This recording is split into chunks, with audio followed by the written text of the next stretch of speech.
নমস্কার, কল্পনা রান্নাঘরে আপনাদের সবাইকে স্বাগত। আজকে আমি বানাবো কচু পাতা বাটা। এই কচু পাতা বাটাটা খেতে এত অসাধারণ হয়, তাই আমি এই রেসিপিটি আপনাদের সাথে শেয়ার করব বলে আজকে নিয়ে এসেছি।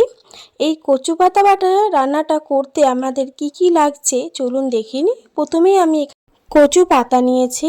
দেখুন আমি এখানে দেখিয়ে দিচ্ছি, কচু পাতা নিয়েছি। এই কচু পাতাগুলো আমি গরম জলে সিদ্ধ করব, তাই গরম জল বসিয়ে দিয়েছি।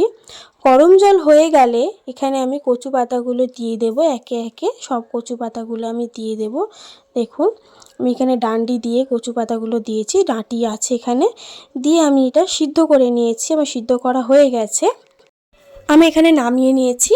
নামিয়ে নেওয়ার পরে আমি কড়াতে সাদা তেল দিয়েছি, দিয়ে অন্যদিকে আমি এখানে চিংড়ি মাছ নিয়েছি। আমি এই কচু বাটাতে চিংড়ি মাছ দেবো। আমি চিংড়ি মাছগুলো একটু কুচি করে নিয়েছি, এটা ভালো লাগে কুচি করে দিলে। নুন আর হলুদ দিয়ে এই চিংড়ি মাছটা আমি ভালো করে মাখিয়ে নিয়েছি। তেল গরম হয়ে এলে এই চিংড়ি মাছগুলো আমি ভেজে নেব। অন্যদিকে পাতা আমি বেটে নিয়েছি, যে পাতাটা আমি সিদ্ধ করে রেখেছিলাম সেই পাতাটা আমি রসুন দিয়ে বেটে নিয়েছি ভালো করে। দেখুন পেস্ট আমি দেখিয়ে দিচ্ছি, পেস্ট করে নিয়েছি।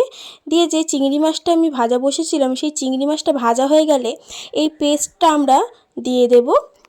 দেখুন আমি পেস্টটা দিয়ে দিচ্ছি, ভালো করে সব দিয়ে দিচ্ছি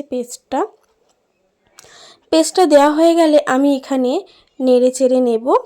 এটা গরম ভাতের সাথে খাবেন, এটা ঠান্ডা ভাতের সাথে ভালো লাগবে না।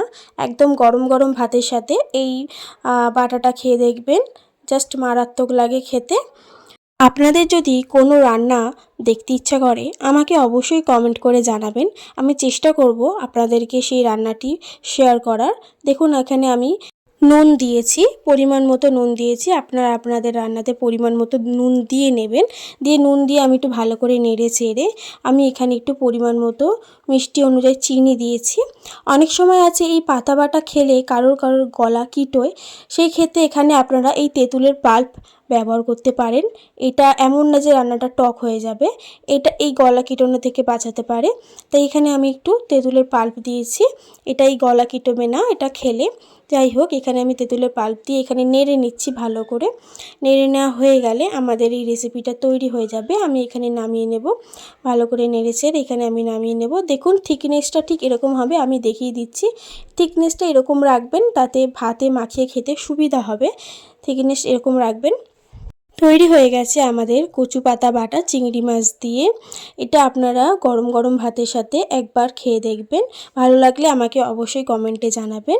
দেখা হচ্ছে নেক্সট অন্য কোনো রান্নার ভিডিও নিয়ে। ততদিন ভালো থাকবেন, সুস্থ থাকবেন, ধন্যবাদ।